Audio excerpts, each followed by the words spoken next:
From the moment the club doctor closed the office door and the words "a pubic problem" were relayed through the corridor, the simple matchday plan began to unravel.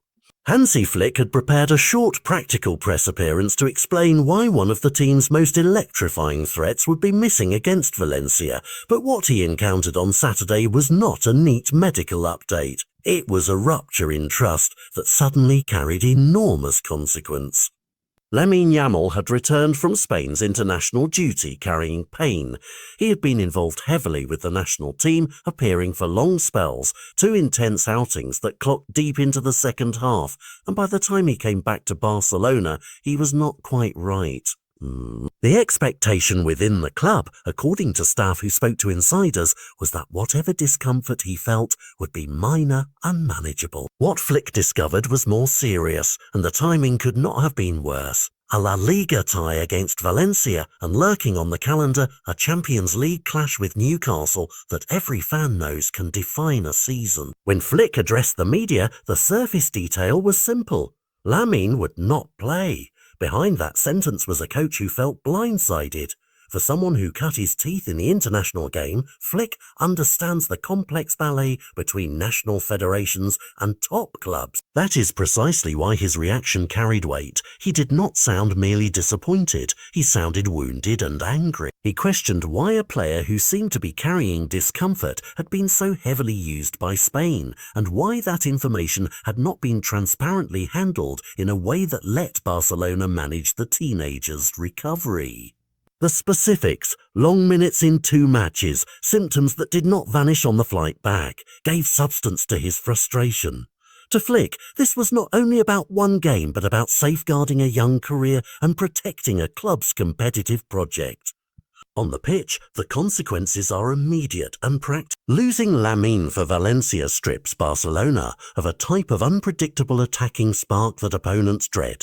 His absence forces tactical recalibrations, new responsibilities for teammates, and an unwelcome reshuffle right before crucial fixtures. Off the pitch, the dispute raises thornier questions about protocols. How do federations assess and manage players who are still developing physically? When should clubs be informed, and with what level of detail?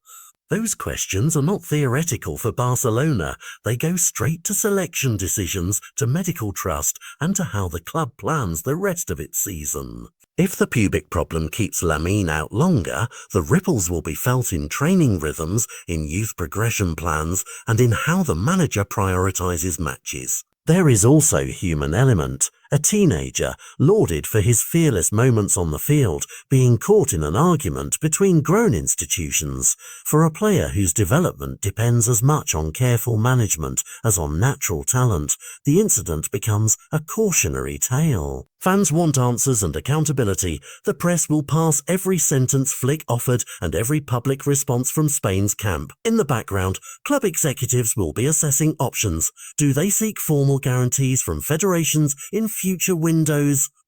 Do they alter release agreements or medical communication processes? Those steps may sound bureaucratic, but they matter, because the cost of a mismanaged injury is not just a dropped point or two, it can be lost years of potential. As the story moves from the locker room to the boardroom, the wider footballing world watches. This is not an isolated spat.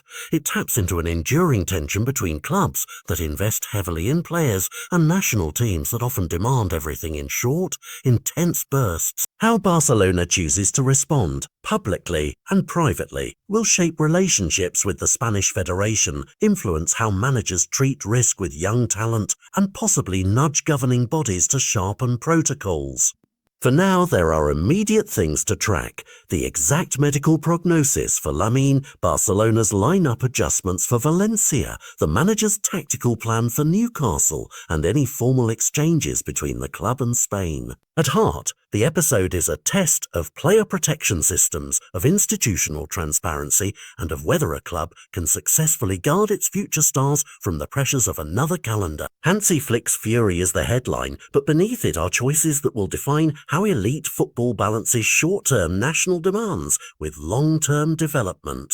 Fans and pundits may argue about culpability, but everyone agrees on one urgent fact: Barcelona can't afford to lose a talent like Lamine to avoidable harm, and the coming days will show whether this incident becomes a watershed moment for how clubs and federations collaborate or just another flashpoint quickly covered over by the next match.